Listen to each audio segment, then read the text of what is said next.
Hey everyone, and welcome back. We're going to be diving deep into some business trends that are really going to shape 2025. We got a ton of reports and insights that we're going to be going through today. And, whether you're a seasoned entrepreneur or whether you're just starting out, this is going to be kind of your cheat sheet to stay ahead of the curve.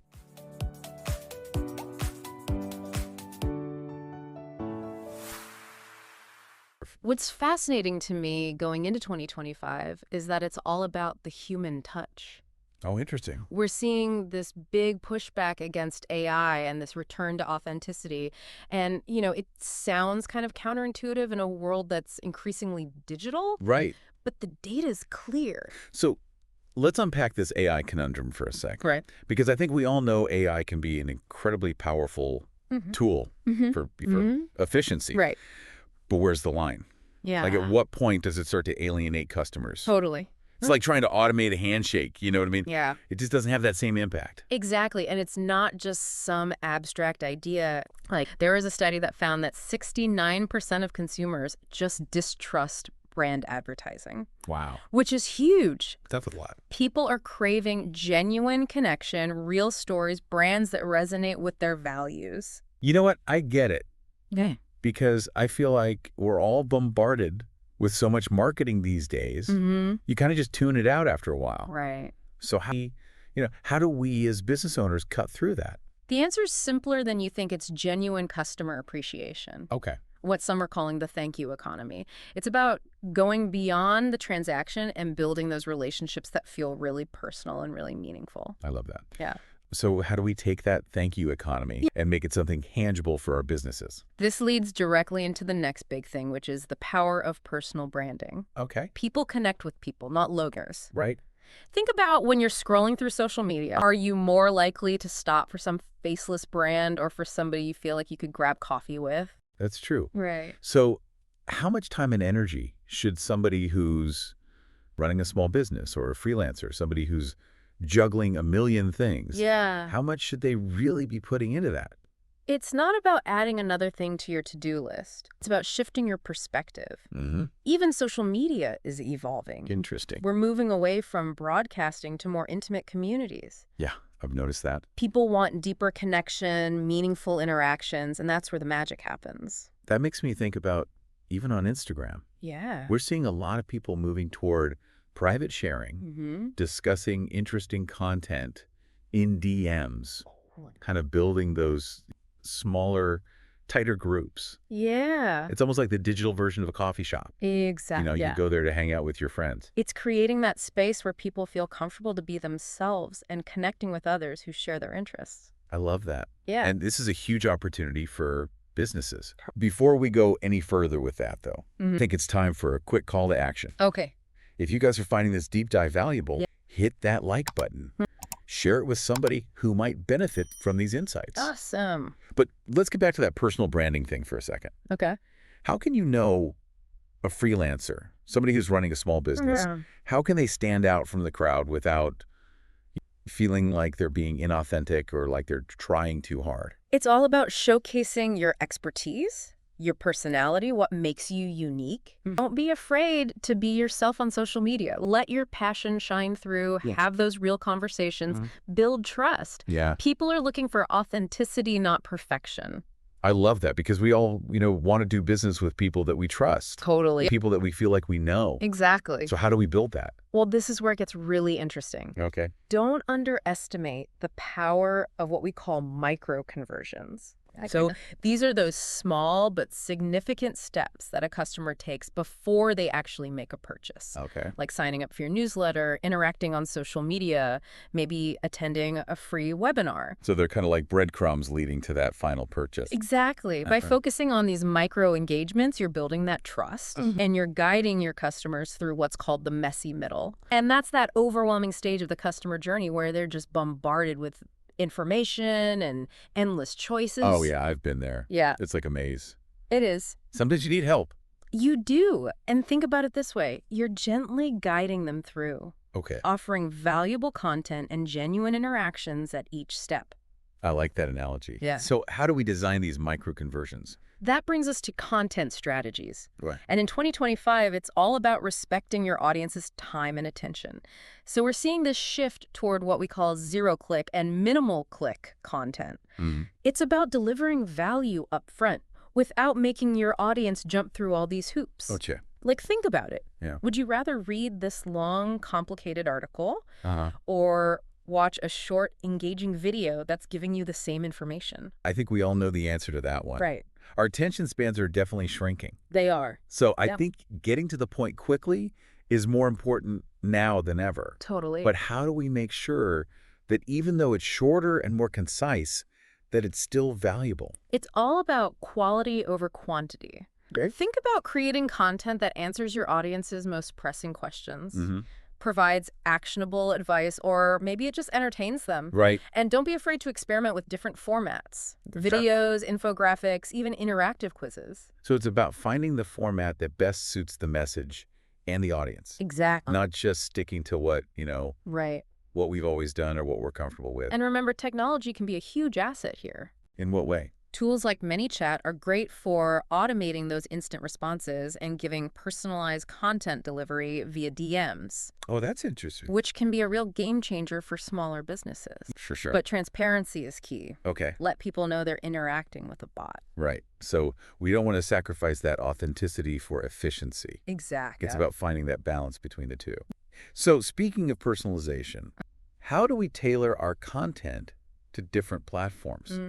Because what works on Instagram might not work on LinkedIn. Absolutely. It's about understanding those nuances of each platform and adapting your content accordingly. Okay. Instagram is very visual, Yeah. short, engaging content, whereas LinkedIn is more about professional networking, Right. thought leadership. So it sounds like diversification is key in terms of content formats Totally. and the platforms we're using. Yeah, don't be afraid to mix it up. Videos, photos, carousels, keep it fresh and keep it engaging. So I want to shift gears for a second and talk about something that I think a lot of people find really overwhelming, and that's trends. Right. It feels like they're evolving faster than ever. What's hot today is like old news tomorrow. It is. It feels like a constant race to keep up. You're not wrong. Remember the very demure, very mindful trend? I do. Hugely popular. But gone in a flash. Gone. And I feel like that's the reality of social media. It is. How do we stay ahead of the curve without getting whiplash? The key is to be an active consumer of content. Okay. Pay attention to what's working for others in your industry, but don't just copy them. Right. Experiment, adapt, and make it your own. So it's about being inspired by others, but finding your own unique voice Exactly. and not being afraid to step outside that comfort zone a little bit. A recent Hootsuite report actually highlighted how brands are experimenting with new formats and new platforms just to capture attention. I think that's a great takeaway. Don't be afraid to try new things because the worst that can happen is that you learn something Exactly. and adapt your strategy. You got it. So let's talk about something a little bit more concrete, business opportunities. So we uncovered a whole list of trends that are really ripe for the picking going into 2025. We found a lot of exciting opportunities specifically in the realm of helping others build their online presence. Oh, that's interesting. So, for example, personal branding agencies, community management agencies, and podcast agencies. So let's break those down a little bit. Personal branding agencies, it sounds pretty self-explanatory, but what is their real value proposition? Think about it this way. Yeah. Everyone has a story to tell, a unique set of skills and experiences. Right. And a personal branding agency helps individuals craft that story into a compelling online presence that attracts clients, customers, maybe even employers. Okay. It's about building a brand that really resonates with your target audience Right. and sets you apart from the competition. So it's not just about having a nice website or like a polished Instagram feed. It's about crafting a strategy that aligns with your goals and authentically reflects who you are. I love that. Yeah. All right. So community management agencies.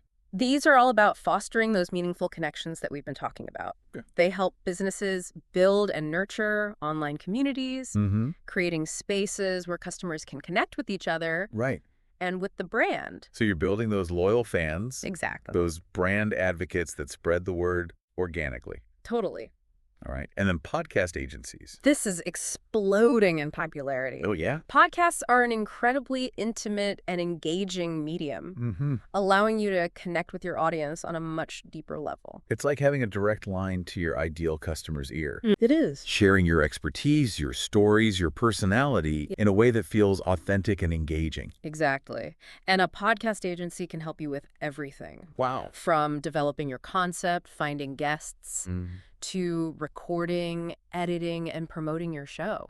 There are so many moving parts to a successful podcast. Right. It's like starting your own mini media company. It is, but the potential rewards are huge. Okay. Podcasts can be a really powerful tool for building brand awareness, establishing thought leadership, and attracting new customers. So are these opportunities accessible to everyone? Absolutely. Like, what if I'm just starting out? Maybe I'm a solopreneur or part of a small team. Totally. Is it realistic to jump into these trends? That's the beauty of the digital age. Yeah. You don't need a huge team or a massive budget to get started. Okay. There are tons of resources available online, and you can learn as you go. I love that it's just about taking that first step. Exactly. Even if it's just learning the basics and experimenting. You got it. And speaking of taking action, Yes. if you guys are finding this deep dive valuable, don't forget to like this video and share with someone who might benefit from these insights. Love it. But let's move on to some even more unconventional business ideas. Okay. Because we uncovered a gold mine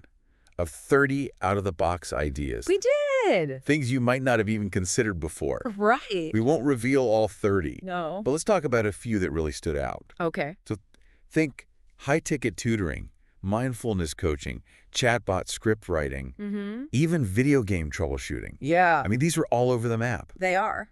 It sounds like the key here is to think outside the box and find that niche Exactly. where you can really excel. Totally. But how do we narrow it down? With so many options, how do we find that perfect business idea? A lot of the best business ideas come from solving a problem that you've experienced yourself. Okay. Think about it. Yeah. What frustrations have you encountered in your own life? Maybe at work. What skills or knowledge do you have that other people would pay for? So it's like finding that intersection between your passions, your skills, and a need in the market. Exactly. It's about turning your unique experiences and expertise into a valuable service that solves a real problem for others. I love that. Yeah. It's about finding that sweet spot Totally. where you can really make a difference while also building a successful business. And remember, don't be afraid to niche down. Okay. The more specific you are, Yeah. the easier it'll be to target your ideal customer Right. and to stand out from the competition. So instead of trying to be everything to everyone, Exactly. it's about becoming the go-to expert in a specific area. Yes. Owning your niche and becoming a trusted resource. I love that. Yeah. And I think that's where those micro conversions come into play. Because if you are that go-to expert, you're providing that valuable content. Yeah. You're demonstrating your expertise in your niche. Totally. Then you can attract those ideal customers and really guide them through that messy middle. It all comes back to building those authentic connections and delivering value every step of the way. So I think that's a great place to leave it for today. We are going to dive into some more of these unconventional business ideas Awesome. in part 3. Can't wait. One that really caught my eye was a DMCA takedown service. Oh, that sounds interesting. Yeah. I have to admit, though, I'm not familiar with DMCA. Yeah. What is it and why would somebody need a takedown service? So DMCA stands for Digital Millennium Copyright Act. And it's basically a law that protects creators from having their work illegally copied and distributed online. Okay. So think ebooks, courses, music, designs, really any type of digital content. That makes sense. And I can see how that would be a huge issue for creators, especially with, so much content being shared online these days. Right. But how does a DMCA takedown service actually work? It's like being a digital detective for creators. Okay. So a DMCA expert would help creators protect their intellectual property by finding those illegal copies and getting them removed from the internet. Okay. So they work with websites and hosting providers to issue takedown notices Gotcha. and enforce copyright laws. So they're kind of like helping creators protect their livelihoods, Exactly. their hard work. Yeah, it's a specialized service, but one that I think is going to be in really high demand. For sure. So we've talked a lot about the digital world, but let's not forget about the power of real-world experiences. That's a great point. Yeah. I think we get so caught up in the online world Mm-hmm. that we kind of forget about the importance of those offline connections. Totally. And one idea that stood out to me was the concept of a customer feedback agency. Oh, okay. A lot of businesses struggle to get honest and constructive feedback from their customers, right? Which is essential for growth and improvement. Exactly. Yeah. And a customer feedback agency can help bridge that gap. It's like being the eyes and ears of the company, going out and gathering those valuable insights Totally. from their target audience. Mm-hmm. It's not just about collecting the feedback, though, is it? No, it's about analyzing that feedback, identifying patterns, and presenting it to the business in a way that's meaningful and actionable. So you could be helping businesses make critical improvements to their products, Exactly. their services, their overall customer experience. Totally. And especially for smaller businesses or startups that might not have the resources for extensive market research. That's a really valuable service. It is. All right, so here's another idea that I think kind of plays on this trend of in-person connection, virtual event management. Oh, yeah. So we're talking webinars, online conferences, virtual summits, Exactly. all that good stuff. With the rise of remote work and global audiences. Right. Virtual events are becoming increasingly popular, For sure. but planning and executing a successful virtual event can be challenging. I bet there are a lot of technical aspects to think about. Mm-hmm. And just keeping that audience engaged, Right. making sure everything runs smoothly. And that's where a virtual event manager comes in. They handle everything from setting up the platform, managing registration, Wow. to coordinating speakers and ensuring those seamless transitions. So it's a combination of technical expertise and event planning skills. That's a pretty unique skill set. It is, and a service that's in high demand. Interesting. Businesses are realizing that virtual events can be just as impactful as in-person events, Right. but they need help to make them successful. Okay. I'm noticing a theme here. What's that?